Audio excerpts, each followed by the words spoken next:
சர்வம் முருகார்ப்பணம்.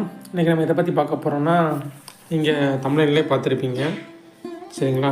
அதாவது நம்ம எல்லாருமே ஜாதக கட்டத்தை எடுத்துக்கிட்டிங்கன்னா 2 கட்டம் இருக்கும். ஒன்று ராசி, இன்னொன்று நவாம்சம்னு. அந்த நவாம்ச கட்டம் இருக்குன்னே பல பேருக்கு தெரியாது. அந்த நவாம்ச கட்டம்னா என்ன, அதோட பலன் என்ன, இதெல்லாம் இன்றைக்கி நம்ம பார்க்க போகிறோம் சரிங்களா. வீடியோக்குள்ளே போகிறதுக்கு முன்னாடி உங்களுக்கு முருகப்பெருமானை ரொம்ப பிடிக்கும்னா நம்ம சேனலை லைக் பண்ணி சப்ஸ்கிரைப் பண்ணிக்கிடுங்க. அப்போ தான் நாங்கள் போடுற எல்லா வீடியோவும் உங்களுக்கு தினமும் கிடைக்கும் சரிங்களா. சரி வாங்க இன்றைக்கி வீடியோக்குள்ளே போகலாம். பாட்டாக போக போகிறோம், அதனால் வீடியோ ஸ்கிப் பண்ணாமல் பாருங்கள். நவ அம்சம். நவ அம்சம் அப்படின்னா என்னதுன்னா நவ அம்சம், இதுதான் நவ அம்சம்.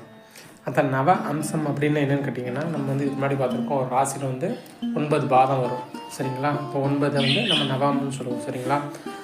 இந்த நவரசம் வாங்கலாம், அந்த 9 பாதத்தை தான் நம்ம நவாம்சங்கிறோம். அந்த 9 பாதத்தில் இந்த கிரகம் எதில் இருக்குது அப்படிங்கிறத நவாம்சம் வச்சு தெரிஞ்சுக்கலாம் சரிங்களா.